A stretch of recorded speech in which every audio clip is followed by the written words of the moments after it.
4 రోజులుగా సోషల్ మీడియాలో వైరల్ అవుతున్న గుంటూరు వెస్ట్ నియోజకవర్గ ఎమ్మెల్యే గళ్ళా మాధవి భర్త రామచంద్రరావు భూమి కోసం తన అనుచరులు బెదిరిస్తున్నారని వస్తున్న ఆరోపణల్లో నిజమెంత? కమ్మా వెంకట్రావు చేసిన ఆరోపణలు నిజమేనా? లేదా కుట్రతోనే గళ్ళా రామచంద్రరావు మీద ఆరోపణలు చేశారా? ఆరోపణలపై వివరణ ఇచ్చిన స్థల యజమానులు ఏమని వివరణ ఇచ్చారు? Watch this story.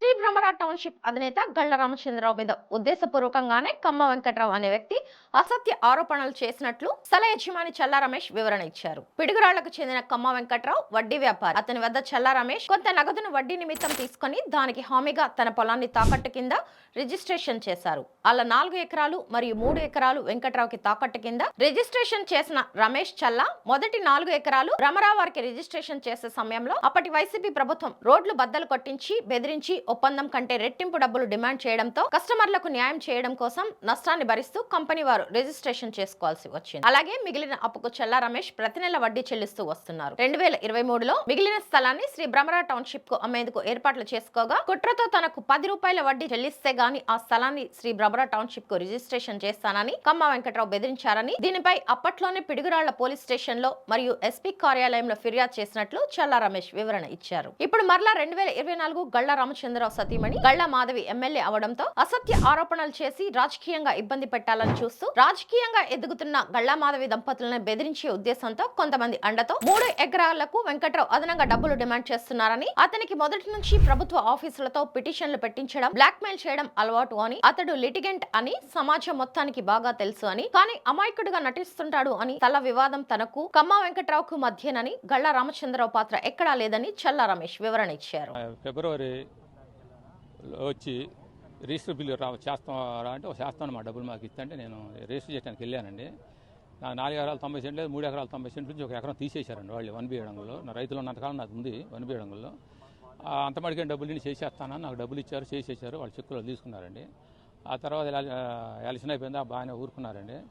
ఎలక్షన్ అయిపోయాక 1 నెల నుంచి హెరాస్మెంట్ మొదలుపెట్టారండి. మళ్ళీ గల్లా రామచంద్రరావు పుట్టినరోజు పండగకని మా ఇంటికి గిఫ్ట్గా ఆ 3 ఎకరాలు 7 సెంట్లు ఎకరం 30 లక్షలు డబ్బులు ఇస్తాం చెయ్యి, లేకపోతే ఆయనకి గిఫ్ట్గా పుట్టినరోజు పండుగ, లేకపోతే నీకు నా హింసలు పడతాం. కర్నూలులో అతను ముస్లిమ్స్ అతను ఎట్టిన రైలు కింద చనిపోయాడు, మీలా హెరాస్మెంట్కి తట్టుకోలేకపోయింది. సరే అలా ఉంటుంది మీ పరిస్థితి అని మా బాబు నన్ను పెడితే మేము సరే ఏదన్నా కానీ అంటే ఆ గోండా సుబ్బారావు అనేవాడు ఎస్సీఎస్టీని పెట్టి తన్నియాలి అనుకుంటా చెప్పుకుంటూ పోయండి. మన శనివారం మేము 1 గంటకి జేకేసి ఖరీదు తీసుకొని వస్తుంటే మా బండికి గుద్ది మామూలు నా కొడక మీరు ఎమ్మెల్యే చెబితే మాట వినరని పడుతుంటే మేము పారిపోయామండి. మా ఇంటి దగ్గరలో సీసీ లేనిదే మా ఇంటి దాకా వచ్చి అది సీసీటీవీలోనే వెనకపోయారండి. మేము వెంబడే మన లాయర్ గారు హరిబాబు గారు ఫోన్ చేసామండి, వచ్చేయండి తొందరగా అర్జెంటుగా అన్నాడండి.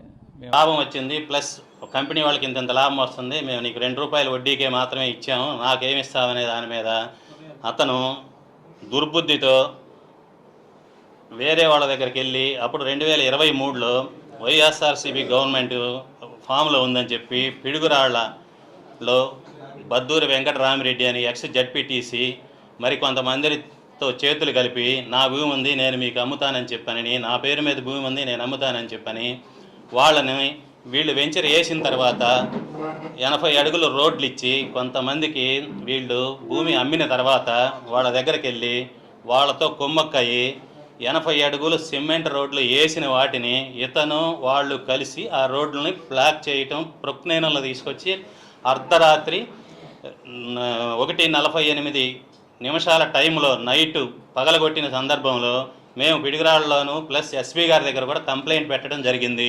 ఇవిగోండి ఈ కంప్లైంట్, రోడ్డు పగలగొట్టినవి ఆ పేపర్ కంపెనీ. ఈ కంపెనీ వాళ్ళు 1 రోజు 2 రోజుల్లోనే 500-600 ప్లాట్లు అమ్మి ఆ కస్టమర్ల కోసం అని చెప్పి చాలా డబ్బులు వెచ్చించి వీళ్ళు ఆ కస్టమర్లు సాటిస్ఫై వాళ్ళకి తెలియకుండా చుట్టూ వాళ్ళ రోడ్లు పగలగొట్టినప్పుడు ఈ నర్సరీకి పట్టలు కట్టుకున్నట్టు పట్టలు కట్టుకొని వాళ్ళని బతిమలాడుకొని కోట్ల రూపాయలు వాళ్ళకి చెల్లించి నానా ఇబ్బందులు పడ్డ సందర్భం ఉంది.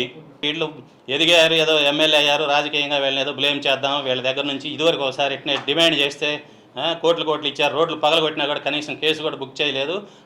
అప్పుడు ఇచ్చిన డబ్బులతో పాటు ఇప్పుడు కూడా ఇంకా ఎక్కువ ఇస్తారనే దురుద్దేశంతో అతను ఇవన్నీ చేస్తున్నాడని చెప్పి ఇది రుజువుతో సహా నేను నిరూపించగలుగుతున్నాను.